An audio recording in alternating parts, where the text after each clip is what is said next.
Dando continuidade agora nesse estudo que nós estamos fazendo sobre como é a igreja que Cristo edificou, nós vamos falar agora sobre como é a parte da adoração. Quando nós lemos as páginas do Novo Testamento, como era a adoração da igreja no primeiro século, tá bom? Então vamos lá. Bom, como é a adoração na igreja, ok? Então, a adoração que agrada a Deus deve se limitar aos parâmetros estabelecidos por Deus na sua palavra.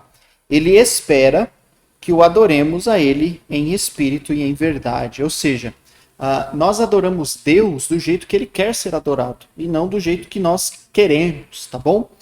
Justamente foi isso que ele falou, né? O Pai está procurando aqueles que o adorem em espírito e em verdade. Lembra desse texto? Jesus conversando com a mulher samaritana? Então, né, chegou o tempo em que os verdadeiros adoradores o adorarão em espírito e em verdade. Então, em espírito é uma entrega total a Deus, e em verdade fazendo do jeito correto, da maneira que a palavra revela para nós, tá bom? Então vamos ver como é na Bíblia a adoração da igreja? Então, nós não devemos acrescentar nem excluir nada do que ele ordenou, mas a gente deve nos restringir à beleza simples da adoração que ele pediu. Então, ou seja, o nosso papel é fazer aquilo que a Bíblia mostra para nós, sem tirar nada e sem acrescentar nada, porque lembre-se do vídeo anterior, a igreja é de Jesus, o dono é Jesus, a cabeça da igreja é Jesus, né? Nós somos o rebanho, então nós obedecemos ao nosso pastor que é Jesus. Então, nós vamos ver na palavra como era a adoração que a igreja fazia do primeiro século, e nós temos que nos contentar, né, com felicidade em adorar ele em espírito e em verdade, entendendo que esse é o caminho que ele deixou para nós. Então, devemos adorar a Deus para louvar, né, a Deus, e não para impressionar a homens. E isso é um ponto importante que a gente precisa entender antes de entrar. O culto, nós nos reunimos, a igreja se reúne para cultuar, para adorar a Deus. Então, o foco do culto é Deus, é Jesus, é o Espírito Santo, não é o homem. Então, o culto ele não serve para impressionar pessoas, ele não serve para agradar pessoas, mas o culto existe para que Deus seja glorificado, para que Deus seja adorado. Então, nós nos reunimos para adorar a Deus, para glorificar a Deus, para agradecer o que Deus fez por nós, pelo que Jesus fez por nós na cruz. Então, o foco do culto é Deus, não é o homem, não é o louvor, né? Não, o foco não é esse. O foco é adorar a Deus, tá bom? Vamos lá então para o slide. Então, vamos ver como a igreja adorava, tá bom? Então, a Bíblia é clara em mostrar para nós que no primeiro dia da semana, você não vai encontrar na Bíblia o termo domingo, porque essa palavra ainda não tinha sido formada, né? Então, você vai encontrar essa expressão na Bíblia, primeiro dia da semana. Os cristãos, eles tinham o costume de se reunir para adorar a Deus. E, basicamente, a adoração do primeiro século, né? Então, se resumia a apenas 5 atos principais. A igreja se reunia, então os irmãos se reuniam como igreja para fazer 5 atos principais. Vamos ver quais eram essas coisas? Então vamos lá. Então basicamente o culto cristão do primeiro século, ele se resumia a 5 pontos. Vamos ver o primeiro? O primeiro, então vamos lá, 5 atos principais. Primeiro, a ceia do Senhor. Então, os cristãos se reuniam para participar da ceia do Senhor. Lembra o que Jesus falou aos seus discípulos na última ceia? Então, Jesus ali instituiu a ceia, né? Lembra? Ressignificando a Páscoa, né? Então, trazendo, é óbvio que ele estava trazendo ali todos aqueles elementos, né, para si, dizendo que ele era o Cordeiro de Deus, né? Então, Jesus fala para eles na última ceia: esse cálice é a nova aliança no meu sangue derramado em favor de vocês, né? Ou seja, Jesus pega o pão, ele parte o pão, ele come e dá aos seus discípulos, dizendo: comam, porque esse é o meu corpo, que está sendo dado por vocês. Depois ele pega o cálice, né, e diz: esse cálice é o cálice da nova aliança, no meu sangue, que é derramado em favor de vocês. Jesus bebe do cálice e ele dá aos seus discípulos, para que eles também bebam. Ou seja, olhando essa passagem, nós vemos que foi o próprio Jesus, que trouxe a ceia, que instituiu a ceia. do Senhor. Né? E o que é a ceia? Quando nós lemos o texto, por exemplo, de 1 Coríntios, capítulo 11, Paulo vai ensinar aos coríntios o que é a ceia. Né? Então, o apóstolo Paulo ele está mostrando à igreja de Coríntios o que é a ceia. E ele traz as palavras do próprio Jesus. Então, eu vou ler para você, para que você possa ouvir o que Paulo disse à igreja aos coríntios. Então, ele fala assim, ó, pois eu recebi do Senhor o que também lhes entreguei. Ou seja, Paulo está dizendo assim, o que eu estou ensinando a vocês é aquilo que eu aprendi do Senhor.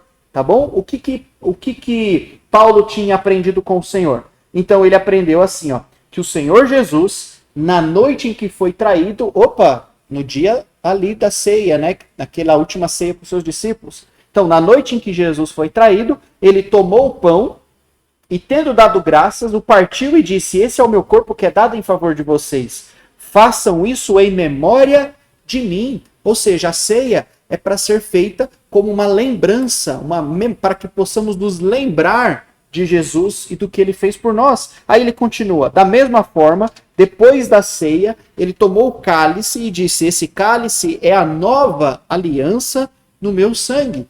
Façam isso sempre que o beberem em memória de mim. Você ouviu a palavrinha? Façam isso sempre. E aí ele termina dizendo, porque sempre que comerem desse pão e beberem desse cálice, vocês anunciam a morte do Senhor até que ele venha. Então, qual é o propósito da ceia? A ceia é um momento onde nós, primeiro, anunciamos a morte do Senhor e nos lembramos que Jesus Cristo morreu. Então, naquele momento, o pão simboliza o corpo de Cristo. O suco de uva, né, ele simboliza o sangue, né, o pão, o corpo, o suco, o sangue que foi derramado na cruz para que nós pudéssemos ter vida. E é uma maneira de anunciar a morte do Senhor, porque essa é a principal mensagem da igreja.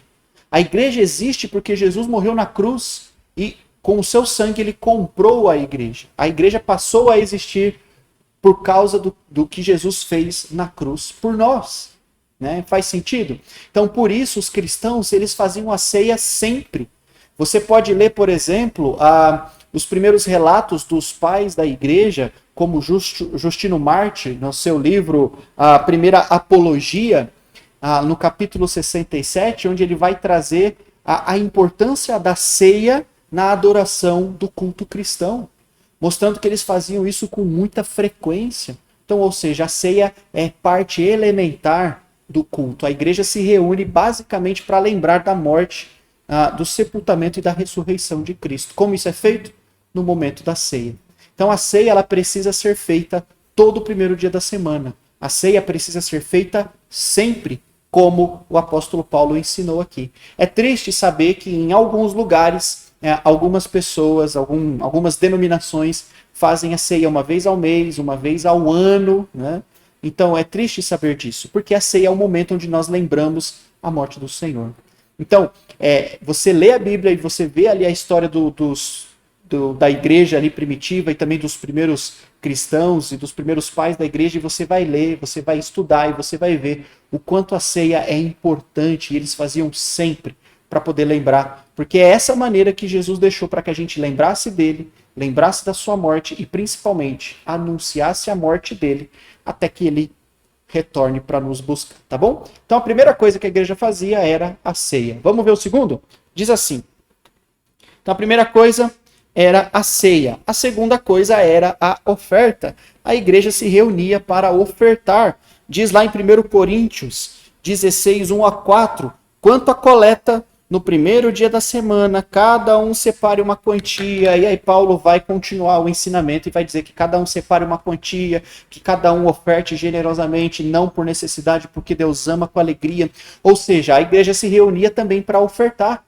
Então a igreja se reunia para ofertar, para arrecadar as suas ofertas. E olha que ponto interessante. Você vai ler o Novo Testamento inteiro e você não vai ver, principalmente as cartas, depois que a igreja começa em Atos 2 até o final, você não vai ver em nenhum momento o dízimo sendo trazido para a igreja. Né? Trazendo judeus e gentios, né, que formavam a igreja, o dízimo ele não faz parte da nova aliança. Então lembre-se disso. O dízimo era a ordenança que Deus deu aos israelitas no Velho Testamento, né? Justamente por causa da tribo de Levi. Lembra que na época das conquistas, a tribo de Levi foi separada para fazer o trabalho sacerdotal do povo, da nação de Israel, né? E por causa disso as outras tribos davam 10% do que eles plantavam, às vezes até mais, para que a tribo de Levi pudesse sobreviver. Então, o dízimo tinha um propósito. Agora, no Novo Testamento, você pode ler e não existe a questão do dízimo. O que existe são as ofertas voluntárias, mas não o dízimo. Você não vai encontrar. E é triste saber também que, infelizmente, muitas pessoas usam passagens fora do contexto para poder trazer, às vezes, um ensinamento errado ou uma pressão para que as pessoas ofertem, né, deem o dízimo, né? Ou seja, as ofertas do Novo Testamento sempre foram voluntárias, né? Agora, se uma pessoa quer ofertar 10% da sua renda, 15%, 20%, e ela está fazendo de coração, Deus vai aceitar a oferta dessa pessoa. Mas o dízimo como lei, como uma regra, isso não existe. Isso era na velha aliança dentro de um propósito cultural e também espiritual da nação de Israel. Então lembre-se que nós temos que separar Israel da igreja, né? Então Deus trouxe aqui novos ensinamentos, né? A nova aliança que substitui a velha é superior. Então nós ofertamos com alegria, com o coração.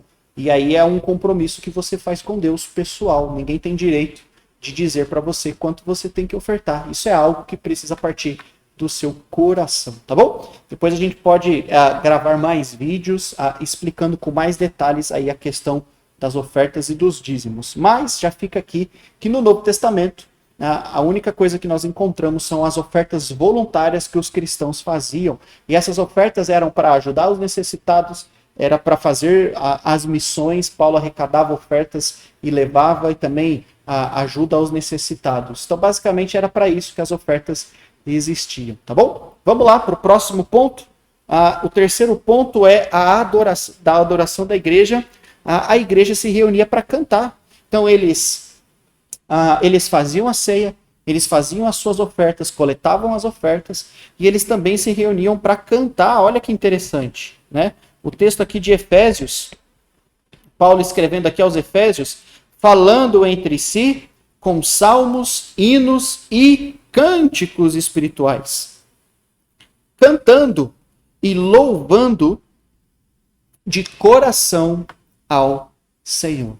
Então a igreja se reunia para cantar, e olha só que interessante, os cristãos do primeiro século, do segundo até o século VII, os cristãos não usavam instrumentos musicais, eles usavam apenas a sua voz.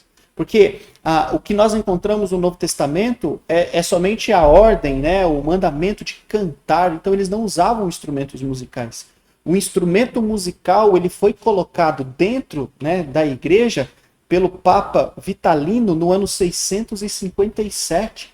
Então por 600 anos a igreja não usou nenhum tipo de instrumento musical. E quando o instrumento musical entrou dentro da igreja, ali já a igreja católica, mas quando o Papa coloca um instrumento musical dentro da igreja, sabe o que aconteceu? Briga, divisão. Só que se você prestou atenção no bloco anterior, qual é o desejo de Deus para a igreja? Unidade. Deus pede que a igreja seja unida. Então, quando um instrumento musical chegou dentro da igreja, ele não trouxe união, ele trouxe divisão. Olha que coisa interessante. E é triste saber que, infelizmente, a maioria das denominações não falam a respeito disso, né? Então, quando o instrumento entrou dentro da igreja, trouxe divisão. Olha que interessante. Se você estuda, depois o Papa mesmo assim insistiu, o instrumento veio, o instrumento ficou. Quando acontece a reforma protestante no ano 1500, mais ou menos, muitos dos reformadores também eram contra instrumentos musicais. Então, o instrumento musical, muitos dos reformadores eram contra o uso de instrumentos, porque eles entendiam que o Novo Testamento não nos dava essa orientação, né? O Novo Testamento não nos dá essa orientação a respeito do uso de instrumentos musicais. Então, o desejo de Deus é que a igreja se reúne para cantar, né? E o que existe hoje? Hoje, infelizmente, na maioria, não vou dizer todas, mas na maioria das igrejas, né, das denominações, infelizmente, o momento do louvor, que deveria ser a igreja deveria se unir para cantar a Deus e adorar a Deus, acaba se tornando um show, onde o foco é o ministério de louvor, aquele grupo de louvor, com luzes e o barulho, e infelizmente a igreja, a congregação não canta, às vezes é apenas ali um show. E a gente tem que lembrar que a igreja se reúne para adorar a Deus. Não é a pessoa que está em cima do púlpito somente que está ali para adorar a Deus. É toda a congregação, toda a igreja se reúne para adorar a Deus. Infelizmente, no jeito que caminhamos hoje, na maioria das igrejas evangélicas, com barulho, com som, com, né, o louvor do jeito que ele é feito hoje, infelizmente, as pessoas vão, escutam, mas infelizmente não cantam, né? Então, não é o modelo bíblico. Esse não é o modelo bíblico que nós vemos no Novo Testamento, né? Então, a igreja se reunia para cantar, tá bom? Então, pense sobre isso, estude mais sobre a questão do uso de instrumentos musicais dentro do louvor, no momento do culto de adoração a Deus. Lembre-se disso. Deus quer a unidade. E quando o instrumento entrou dentro da igreja, ele não trouxe unidade, ele trouxe divisão. Então, será que ele é uma coisa boa? Então, fica a reflexão para a gente pensar. O próximo ponto, a igreja se reunia para ouvir a palavra. Em 2 Timóteo 2,2, as palavras que me ouviu dizer, transmite na presença de muitas testemunhas e confia a homens fiéis que também sejam capazes de ensinar. Ou seja, Paulo aqui orientando Timóteo, né, a ensinar aquilo que ele aprendeu. Então, a igreja se reunia também para aprender a palavra. A igreja se reúne para ouvir a palavra. Hoje nós temos a Bíblia, que é um livro completo, que é a palavra de Deus. Então, nós nos reunimos para abrir a Bíblia e para ouvir uma pregação, uma mensagem, para que a gente possa aprender mais da palavra de Deus e sabendo da vontade de Deus para nós, tá bom? E, o que mais? A igreja também se reunia para orar. Orem, orai sem cessar, 1 Tessalonicenses. Então a igreja precisa ser, o combustível da igreja precisa ser a oração. A oração é muito importante.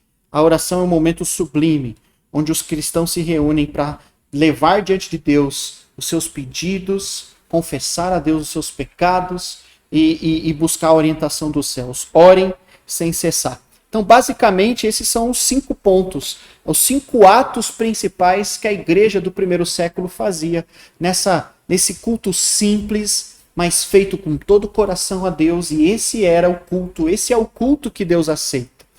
Porque às vezes, lembra que eu falei, o culto é para Deus, não para os homens. Às vezes os homens querem enfeitar tanto o culto para deixar esteticamente bonito e tal, mas Deus não está olhando isso. Deus está olhando o coração e o desejo sincero de fazer aquilo que a palavra dele pede. Então, só relembrando, né? Então, os cânticos, a oferta, a ceia, palavra e oração. Era isso que a igreja fazia todo o primeiro dia da semana. Em Atos 2, 42, 47, a gente consegue ver basicamente esses 5 elementos juntos, né? Lembra desse texto de Atos 2, quando a igreja começa? Olha o que ele fala. Eles, os primeiros convertidos, o que eles faziam?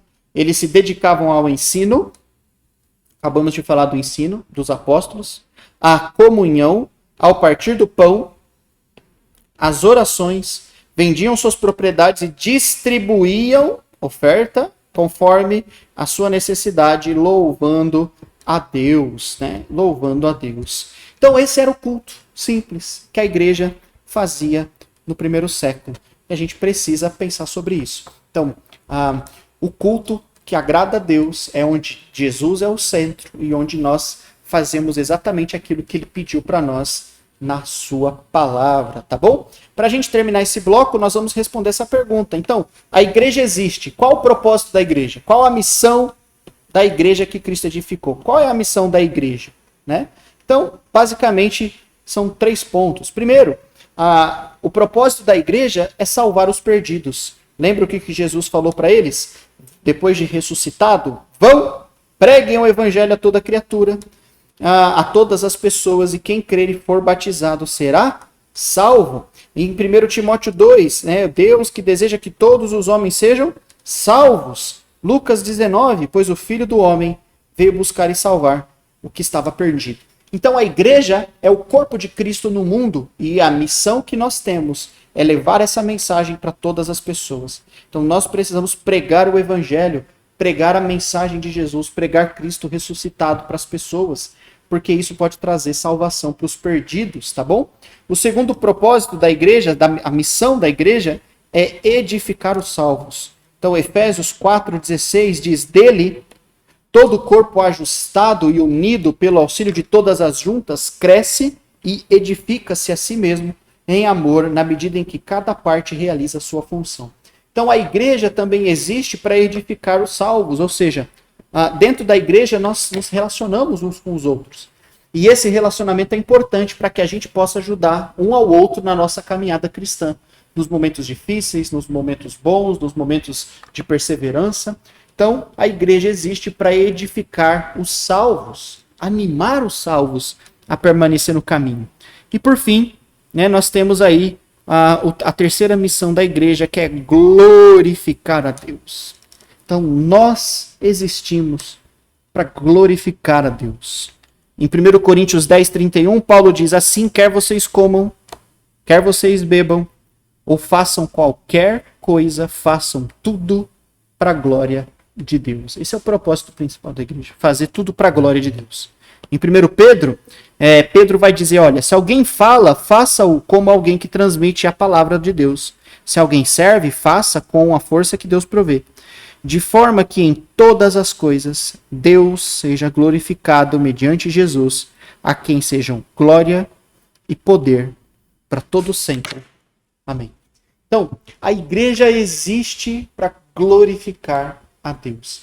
Então, nós existimos para salvar os perdidos, levar a mensagem da salvação para os perdidos que ainda não creem, para edificar uns aos outros, mas para cima de tudo, para que Deus seja glorificado.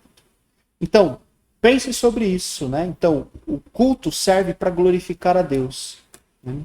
Então, é para isso que nós existimos. É assim que a Bíblia mostra para nós como era a adoração da igreja do primeiro século. E de fato, né, se eu e você queremos ser essa igreja de Cristo, essa igreja que foi fundada aqui em Atos capítulo 2, eu e você precisamos, né, nos submeter à palavra de Deus e nos contentar com a simplicidade e a verdade, né, da adoração que Deus revela para nós na sua palavra. Tá bom? Então, eu espero você no próximo vídeo, onde nós vamos continuar falando sobre como é a igreja do Novo Testamento.